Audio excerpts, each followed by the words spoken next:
যারা সাধারণ মানুষ রয়েছেন তারা স্লোগানে এগিয়ে যাচ্ছেন গণভবনের দিকে এবং পথিমধ্যে যারা সেনা সদস্য রয়েছে তারা তেজগাঁও থানা অর্থাৎ তেজগাঁও থানাটি তারা পাহারা দিচ্ছেন এবং এই জায়গাটিতে কিন্তু দাঁড়িয়ে সেই সাধারণ মানুষ তাদের সাথে কোলাকুলি করছেন এবং স্যালিউট দিচ্ছেন।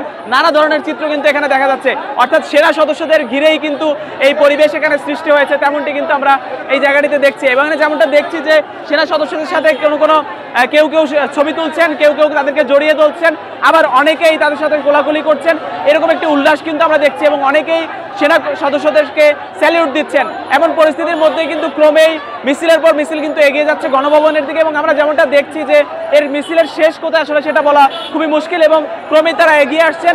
এগিয়ে এসে একটি থানা পাহারা দিচ্ছেন সেনা সদস্যরা এবং সেই থানার সামনের সেনা সদস্যদের সাথে ছবি তুলছে হচ্ছে সাধারণ শিক্ষার্থীরা এবং সাধারণ মানুষ এবং তাদেরকে সেই কোলাকুলি করার দৃশ্য যেমন দেখছি, অনেকে জড়িয়ে ধরে সেখানে ছবি তুলছেন, সেই চিত্র কিন্তু আমরা দেখছি। জিয়াদুল ইসলাম, নাগরিক, ঢাকা।